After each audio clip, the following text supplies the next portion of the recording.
ဒီချက်ကverb form မှနီးနီးကိုပြပြပေးချင်ပါတယ်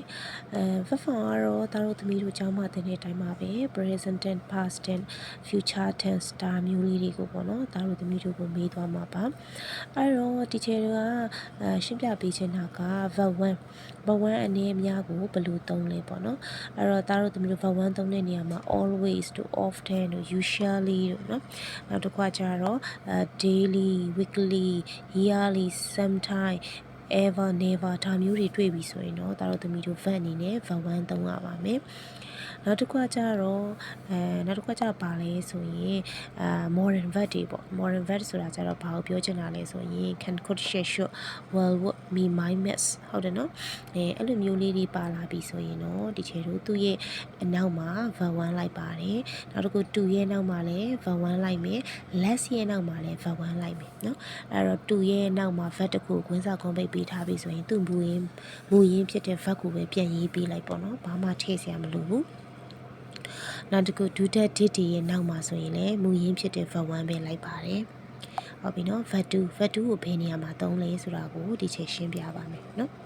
အဲ့တော့ verb 2ကိုဘယ်နေရာမှာသုံးလဲverb 2ဘယ်နေရာမှာသုံးလဲဆိုရင် yesterday မနေ့က last လွန်ခဲ့တော့ ago this morning ဒါမျိုးလေးတွေပါလာပြီဆိုရင်ဒီချိန်တို့ verb 2သုံးပါမယ်အဲ့တော့ verb 1 verb 2ကဘာလဲဆိုရင်ဒါတို့သမီးတို့ကျောင်းမှာကြက်ခဲ့တဲ့အတိုင်းပဲနော် go one gone လို့ဟလားနောက်တစ်ခုကကျတော့ eat ate eaten တို့ဒါမျိုးလေးတွေဟာ verb 1 verb 2 verb 3ပြောတာပါနောက်သမီးတို့ချက်ထားမယ်ဆိုရင်တော့ဒါအကောင်းဆုံးဖြေနိုင်မှာပါเนาะအဲ့တော့ဒီ grammar အားနေတဲ့သားမီးတို့ရှိရဆိုရင်လည်းဒါကိုယ့်ရဲ့ဒီနွေရာသီချောင်းပိတ်ရမှာ grammar တွေပြန်လေ့လာပါเนาะfuture tense မှာဆိုရင်ဒီချေတို့ဒီမှာဗာပေးထားလဲဆိုရင် will ရဲ့နောက်မှာဆိုရင် verb 1လိုက်ပါတယ် future မှန်းသိအောင်ဘာတွေပါမလဲဆိုရင်ဒီမှာ tomorrow next can soon tonight ဒါမျိုးလေးတွေဟာဆိုရင် future ကိုညွှန်ပြနေတဲ့စကားလုံးတွေဖြစ်တဲ့ကြောင့်မို့ဒီချေတို့က will တို့ would တို့ရဲ့နောက်မှာ verb 1လေးကိုလိုက်ပြီးတော့သုံးပါမယ်နောက်တစ်ခုကကျတော့ continuous tense ပါ continuous tense ဆိုတာကကျတော့ဆက်ပြီးတော့ဆောင်ရွက်နေတာဟုတ်ပြီနော်ဒီခုလဲစာလုံးနေတယ်အမြဲတမ်းလဲစာလုံးနေတယ်ဒါမျိုးကိုပြောချင်တာပါအဲ့လိုမျိုးဆိုရင်ဒီချေတော့ continuous tense ကိုသုံးပါတယ်အဲ့တော့အမြင့်စာရဲ့နောက်မှာဆိုရင် ing လိုက်ပါတယ်သူရဲ့အယောင်ပြစကားလုံးကြီးကပါလဲဆိုရင် noun နော်noun တို့နောက်တစ်ခုက at present တို့ at the moment တို့ဒါမျိုးလေးတွေတွေ့ပြီးဆိုရင်အမြင့်စာရဲ့နောက်မှာ ing ပေါင်းထည့်ပေးလိုက်ရုံပါပဲနော်အဓိကကတော့ verb to be ပေါ့ပြောချင်တာတော့ verb to be ရဲ့နောက်မှာ ing ပြောင်းပေါင်းထည့်ပေးရုံပါပဲနော်နောက်တစ်ခု verb 3ဖြစ်တဲ့နော် has တို့နော် have တို့ရဲ့နောက်မှာဆိုရင်လည်း verb 3လိုက်ပါတယ်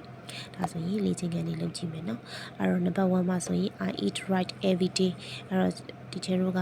ဆန်ကိုနေ့စဉ်စားသုံးနေခုလဲစားတယ်အမြဲတမ်းစားတာယူပဲအဲ့တော့ verb ပေးလာပြီဆိုရင် verb 1 eat eat ပဲနော်they play football သူတို့ဘောလုံးကစားတယ်အဲ့တော့ခုလဲကစားတယ်လက်ရှိလဲကစားနေတော့မယ်အဲ့တော့ verb ကယူပဲပြောင်းလဲပေးစရာမလိုဘူး play အဲ့တော့ number 3မှာကျတော့ yesterday မနေ့ကဆိုတော့အတိတ်ကာလကိုပြောတယ်ဒါကြောင့်မလို့ verb ကို verb 2ပြောင်းပေးရတယ် 88 last week လွန်ခဲ့တော့အတိတ်ကအဲ့တော့ verb 2ကိုပြောတယ်ဒါကြောင့်မလို့ verb ကိုဗာပြောင်းထည့်ရလဲ ed ပေါင်းထည့်ပေးလိုက်တယ် plays ကို